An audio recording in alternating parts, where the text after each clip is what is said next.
Story number 1. That's my hoodie, not a dog leash. So, this just happened. I, 38F, have worked different retail and customer service jobs most of my life, and I've dealt with my share of entitled customers at work. I've even been mistaken as an employee at a bunch of stores, but this was my first confrontational experience as a customer.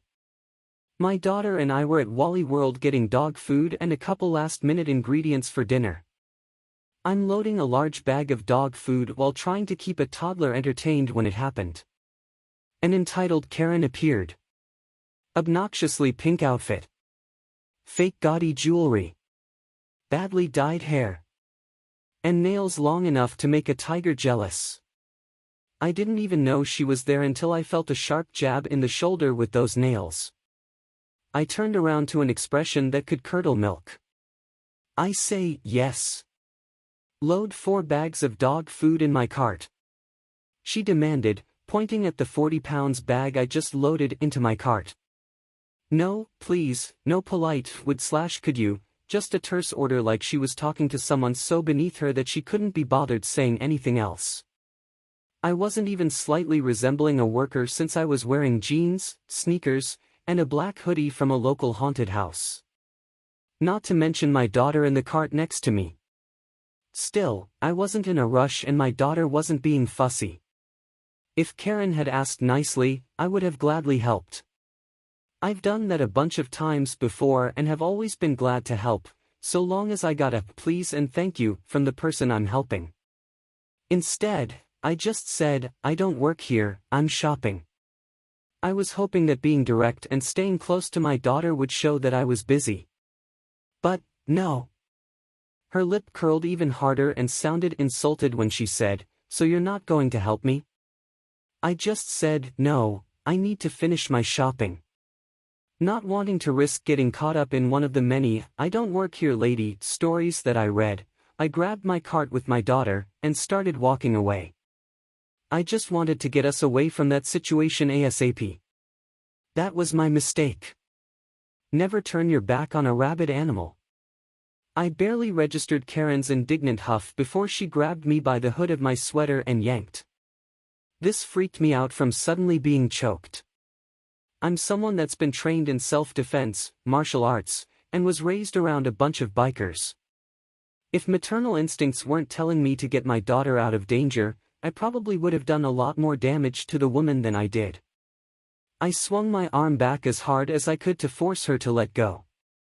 I made contact with something hard enough that she let go with a yelp, and I hightailed it to the front of the store to report what happened. The employees, manager, and security were on their game and immediately went looking for Karen as soon as I told them what happened and gave a description. Unfortunately, Karen was gone by the time they went looking for her. The manager still contacted police and a report was filed. I definitely wanted to press charges if I could. According to security, after I hit the woman's bracelet-covered wrist with my closed fist and ran off, she looked really upset and insulted, but then got an "oh$ht" look.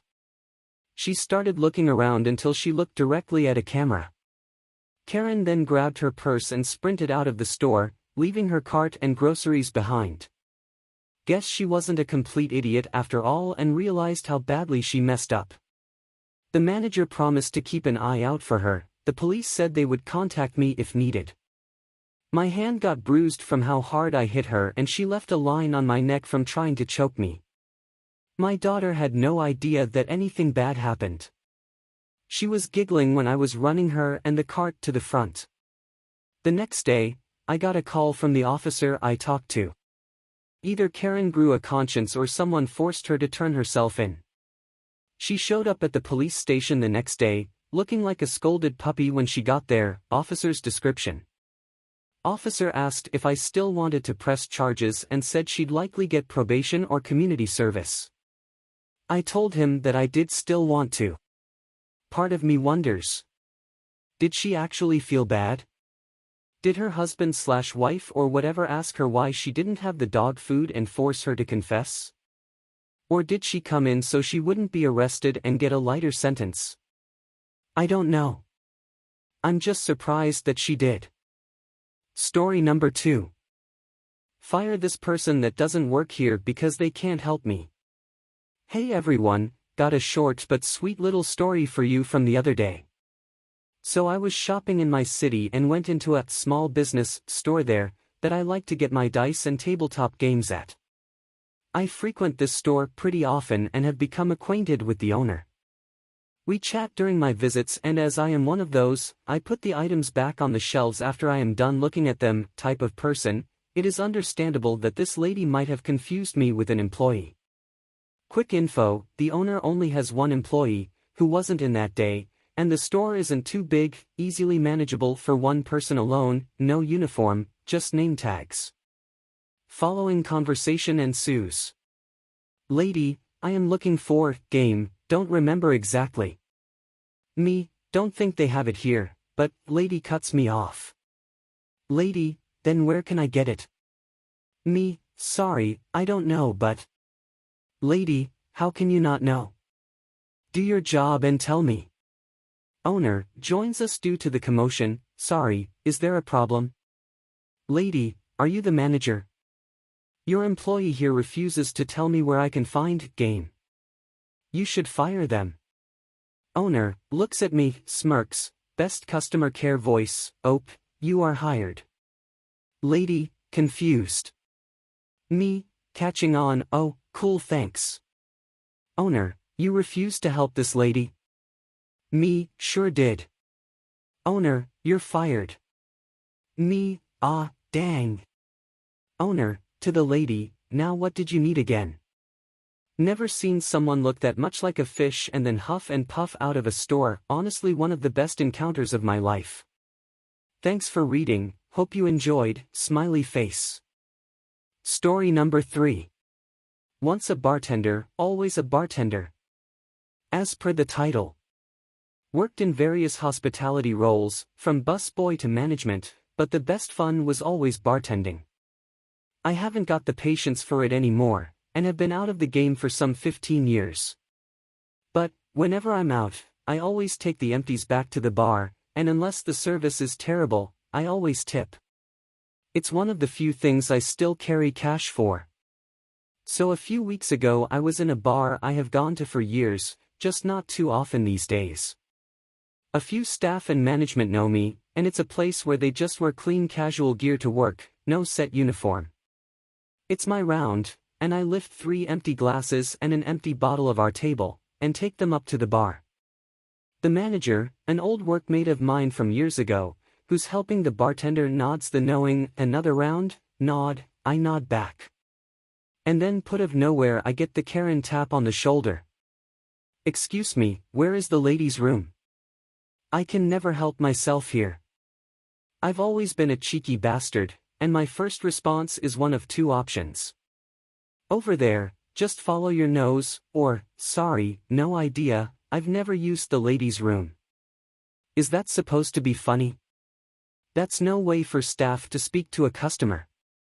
Hey look, I was just joking. I'm not staff, by the way. It's over there next to the dash. What do you mean you're not staff? Why are you clearing tables then? Ah! I always bring the empties back. Once a bartender, always a bartender. If you're a bartender, you should be making drinks, not making stupid jokes. Look, I'm sorry. Seems I've confused you. The toilets are just over there and I don't work here. What is your problem? Get me the manager now. Cue my manager friend behind the bar, as he props the drinks on the bar. Hey Celtic Cynic, this round's on me. Now, ma'am, you were asking for a manager? Edit, a day after posting, there's a social justice warrior on the loose in the comments, getting offended by a story that didn't involve them, from somewhere between 10 and 13 years ago. Look out. Story number 4. I didn't even remotely look like an employee. When I was working my first ever job, I used to put on my uniform at home, since it only took me like 3 minutes by bike to get to work. Sometimes I went shopping after work in my uniform too, since there was a mall between my workplace and my house. People in the grocery store as well as the shoe store in the mall did mistake me for an employee and were confused and mad if I didn't help them. The thing is, I was working as a firefighter. Obviously I only wore my actual emergency uniform in case of an emergency, but we had a uniform for everyday work around the station. Long dark blue pants with pockets and a yellow and silver reflective stripe around the bottoms of the pant legs, as well as a blue sweatshirt with Fire Department, name of the city, printed in huge letters on the back. Other than these very obvious signs where I was actually employed, none of the uniforms of the workers in the stores looked remotely similar to my uniform. I'm generally a pretty polite person, more so if I'm wearing my uniform. But when I was trying on shoes after a shift and a lady asked me for something, I just started laughing. I couldn't help it. She complained to the cashier and the cashier started laughing as well. Good times. Story number 5. I'm not a cop, but I'll help you out. Here's a little nice one from earlier this evening. I work as a news photographer in a major city. This evening I pulled spot news duty, which is my favorite. I'm very good at it. I listen to scanners, follow breaking news pagers and blogs, and generally stand by for stuff to happen. 2 key elements of the story are, 1, my vehicle looks very much like a cop car. As we were taught in 8th grade biology, form follows function. It's a Ford Explorer, festooned with antennas, for radios and scanners, and has a Giotto desk to hold my laptop in the passenger seat so I can run internet searches and listen to IP-based scanner sources. It also has strobes, white and amber, construction lights, for roadside safety. Can't use them while moving, but it still has an undercover cop look to it. The vehicle is outfitted to do my job efficiently. Point 2. Is that while in standby I have found a parking spot that is near major intersections to get around town fast while not being easy for people to sneak up on me unawares. It could also be construed as a radar trap for those who think I'm official. A bit before sunset, as I am sitting there surfing Reddit on my phone and listening to the scanners, a pickup pulled in beside me. I was thinking it was a water department supervisor. The spot is a driveway into a pumping station with a convenient porta-potty on site, and I was half expecting to get kicked out, a bummer, but oh well. Nope, it was a couple polite good old boys from out of town asking about any nearby fishing spots. Fortunately we were right around the corner from some nice locations I knew and could quickly provide directions. After an admonition to refrain from eating what they caught, urban rivers and all that, the polite young men thanked me and went on their way. Not 10 minutes later another vehicle pulls up.